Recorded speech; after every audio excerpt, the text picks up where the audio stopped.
અમરેલીમાં ભર શિયાળે આંબે મોર આવતા લોકોમાં ભારે આશ્ચર્ય સર્જાયું છે। ગ્લોબલ અસર હોય કે પછી અન્ય કોઈ કારણ હોય, અમરેલીના જીવન મુક્તેશ્વર મંદિર નજીક રહેતા મંજુલાબેન પટેલના ઘરે આંબામાં રૂંબે ઝુંબે મોર આવ્યા છે। આમ ભર શિયાળે આંબે મોર આવતા લોકોમાં ભારે આશ્ચર્ય જોવા મળે છે।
અમરેલી પડતો સાપ્તાહિકના માલિક હું મંજુલાબેન પટેલ બોલું છું।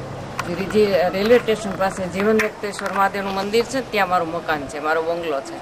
એમાં અમારે બે આંબા છે। એક આંબાની અંદર 2 મહિના પહેલાં અગાઉ ફાલ બેસી ગયો અને અત્યારે મોટી મોટી કેરી થઈ ગઈ। જો કે 2 મહિના પછી બેસવો છે, એને બદલે ખૂબ ફાલ આવ્યો છે। નહીં કોઈ ખાતર, નહીં દવા કે નહીં કોઈ પાણી આપતા। અમે પાણી પણ નથી આપતા, ચોમાસાનું પાણી જે પીવે એ જ પાણી અમે આપીએ છીએ। અને જે કેસર અસલ કેરી હોય ને એવું ફળ મોટું 500 ગ્રામ 700 ગ્રામનું ફળ થાય છે દર વર્ષે। 15 થી 20 મણ કેરી અમારે દર વર્ષે ઉતરે છે। બરાબર છે। આ 2 મહિના વહેલા ફાલ બેસી જવાનું કઈ કારણ હવામાન હોવું જોઈએ, કારણ કે આ ખાંચાની અંદર આટલા બધા આંબા છે મારે ખરેખર કોઈને ફાલ નથી આવ્યો, અમારે એકને આવ્યો છે, એટલે વાતાવરણ હશે એવું કદાચ।